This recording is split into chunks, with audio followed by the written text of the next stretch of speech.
The laughter from the king brings me back to the moment, and I realize that Golide is looking at me. Had I missed something? Mother told me one time how important it was for me to pay attention to my husband. That is how a king feels like a king, when his wife values his opinion. I remember wanting to ask, what if his opinion is dog shit? I heard that term in a television series, The Dog Walker.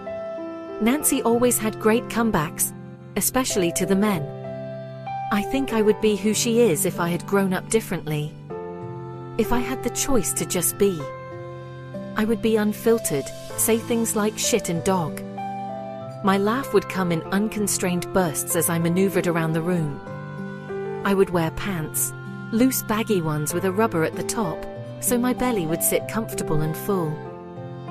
My hair would be short, there'd be no tingling irritation at the back of my neck, that I felt the need to flick away with my fingers, but couldn't because it might ruin the style.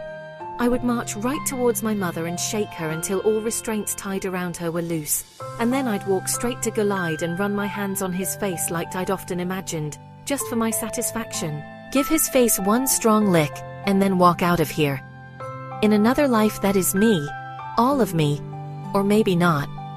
I hadn't had a chance to find out who I was, what I like, what made me laugh. I had no idea who Ntombi was when she wasn't learning to be Golide's wife. Ntombi? Huh? Are you enjoying your dessert? I looked down at the tiramisu in my plate, perfectly made with one neat bite. Good, thanks. It doesn't look like you like it much. He laughed from his belly, which made him bounce a little. I nodded, swallowing my words. I mean, we both know what I like doesn't matter. I am only supposed to like what you like, Your Highness. I'm not a fan of desserts too, he says, pushing his plate to the side. I looked down at his plate and noticed that his tiramisu had not been touched. I let a smile slip on my lips, unsure if it is real or forced. I can't tell anymore if any of my actions were rehearsed or genuine. I guess I should be somewhat grateful that he is asking me questions. Maybe he does want to know. But also, maybe I don't care. It every night. Please God, even if it's deadly, anything beats this. In my cozy bedroom, designed by me, with yellow walls. A bookshelf that surrounded my small bed just to fit me. Nobody to lay next to me, and one small TV right at the top of the bookshelf.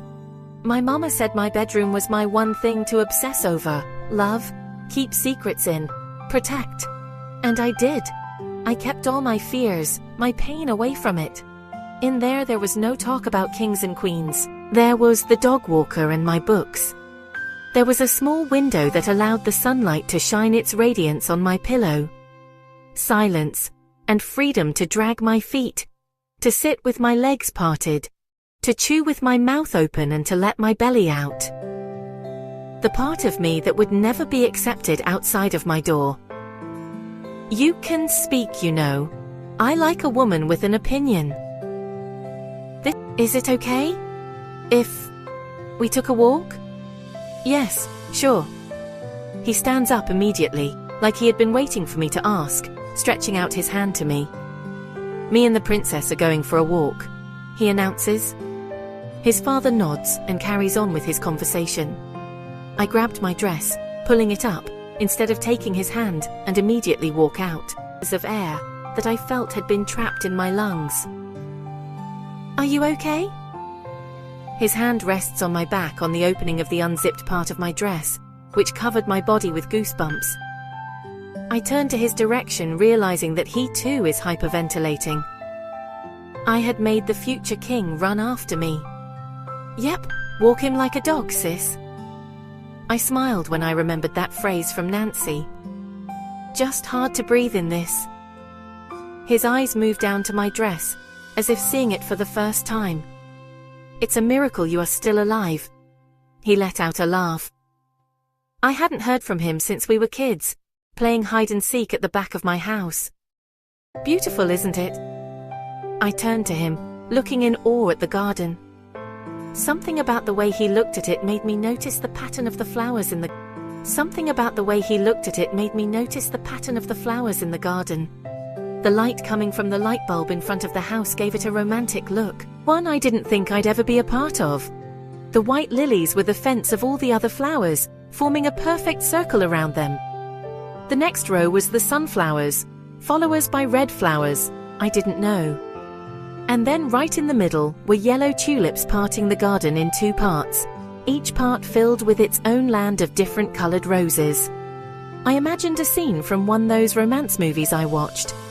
A girl running through the garden with her summer dress, barefoot, arms out, fresh air all around her, and no restriction. Every single part of this place was hers to explore. He pushes the gate open and indicates with his hands for me to go in, and I do. He is walking with his hands clutched in front of him, like me. My mother said that she knew Golide liked me because he mirrored me, which I obviously hadn't noticed, because I avoided looking at him. I looked down at our feet walking, and realized that we walked in the same rhythm too, at the same speed, and I wonder if maybe I am mirroring him. Your mother tells me that the women in your family are fertile, he said, breaking the silence. My heart sinks, just when I felt like I could breathe, maybe even feel somewhat okay. This is what he says. Some stupid remark about my body. And what the hell was I even supposed to say back? Ask him what he means, or just nod and smile, just as I was taught. Excuse me? Was what came rushing out, followed by feelings of anger and distrust. I stopped and he did the same, turning to face me.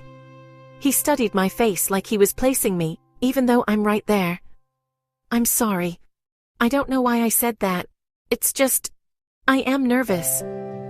Why? Because I always am, around you, obviously. Looking at him when he is looking at me, gave me a strong feeling of nostalgia mixed with something mature and tingly. Is it obvious? Yes. Ntombi, you make me nervous. I mean, I'm always trying to speak to you, but you don't seem interested. I'm only acting like how your queen should. But I care about knowing you as a queen, not their way. There is sudden feel of ease wash over me, and I finally feel the ground beneath my feet. I turn in time to catch him looking at me, and I immediately look away. It was like electricity had struck me all over my body. I mean, what do you want me to say, Golide? Do you want kids? Yes. Do you? I had been raised that it was important to bear children to pass on the crown. I did not think I had a choice in this regard. As many as this yard can hold. I respond with the words I had been taught. I can feel my cheeks get hot in embarrassment. I think it is very admirable that you'd want to bear kids year after year for the rest of your life. He teases. I feel a giggle rise in my throat but suppress it. Then start walking again, which he follows, making me feel a little in control. So, what is his name? He asks, turning to look at me. Whose name? The man who truly has your heart. I look down, avoiding his eyes. A woman as lovely as yourself. I know that many had to be brave enough to try, and your quietness and aloofness to this dinner confirms that someone persevered. Why did everyone assume that a woman's reactions and emotions and ambitions were always because of a man? But I wonder what this will mean for this arrangement. If he thinks there is a man, what did it mean? Does it matter? I feel the wind enter through my dress, making me cold. It does to me, he says, turning his gaze up to the sky, like something had suddenly appeared. The light of the moonlight making his eyes shiny and forming his perfect bone structure. I had always known that he would grow up to be beautiful and majestic, easy on the eyes. I'd often hear women giggling and gossiping when he was in their sight, or passed them by. He could have anyone. Anyone would love to be here. But somehow it is me. Maybe this how life is. No one really gets what they really want, like a law of something. If I am going to marry someone, I'd want them to have affections only for me. For this one thing I will not back down. I will be sharing most of my days with her. I hope they'd be happy ones. Satisfactory to both the soul and the body. I turned to him, feeling curious. What kind of a woman would that be? He turns to face me, and we both stop walking at the same time. We were like two different instruments playing the same song. Fearless, smart, loves to laugh, and beautiful. He smiles, as if seeing the woman right in front of him. And warm. He adds, taking off his jacket and placing it around my shoulder. I immediately relax in his warmth. I don't think anyone has my heart, I admit. Do you think you have anyone's heart? I shook my head, avoiding his eyes. From the time I could remember, my mother had taught me that girls like me would never struggle to win a man's affection. She said it is because I am attractive. And so I avoided it. To me, the one thing worse than a man having my heart is me having a man's heart. Because what the hell would I do with that? Break it? I am not soft enough to hold that kind of delicateness. I am only tough enough for duty. He says, shaking his head. What, do you remember this? He lifts the beads on his head up. See, you gave me that when we were kids. I don't recall. I lie, looking away. I remember on his 10th birthday, we had sneaked out to the back to play. We were our free selves when it was just us, when we didn't have to be proper and well-behaved. Me in my beaded dress and sandals. Him in his animal-printed shorts and beads that went all round his chest. When we got outside, we put down the beads, not to mess them up.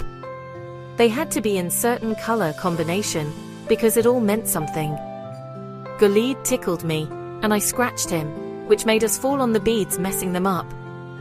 We spent about 30 minutes panicking, and then we finally got the courage to go back inside. He, to turn to me, took my hand and said, "Us against them," squeezing my hand to reassure me. As we walked into the hall, it was almost like the world stood still.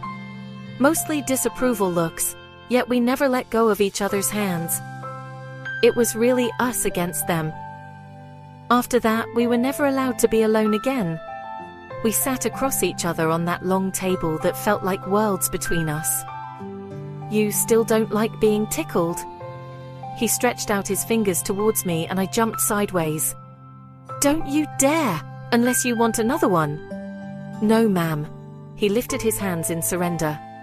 We both laughed, and I felt something I didn't understand.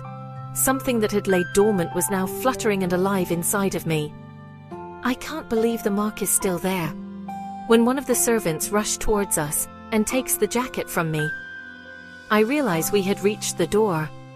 The walk had felt so short in this big yard. I wanted to take his hand, beg him to walk again. One more time. I felt like I had figured a way out of this cold, hard castle, and it was through the eyes of Golida. In the way he looked at me like when we were children, playing, laughing. It had always been there, and maybe if I had looked back at him, I'd have seen that I had a friend all along. You left your mark. He leaned down to me so I could take a closer look. Unhappy. But I was wrong. Golid never changed. He is still playful, happy, and still likes me. Golid is nothing like our fathers, and I am nothing like our mothers. You get to be queen, and I get to be king, he says, taking my hands into his. I felt safer than I'd ever felt in a long time, and for the first time I wonder if being his queen would be a bad thing after all. Us against them, he said, tightening his grip around my fingers. I squeezed his hands back, wanting to hold on for longer, just in case the magic ended once we were back in there. Us against them, I say, remembering to breathe. Don't let go this time. Never. He bows gracefully.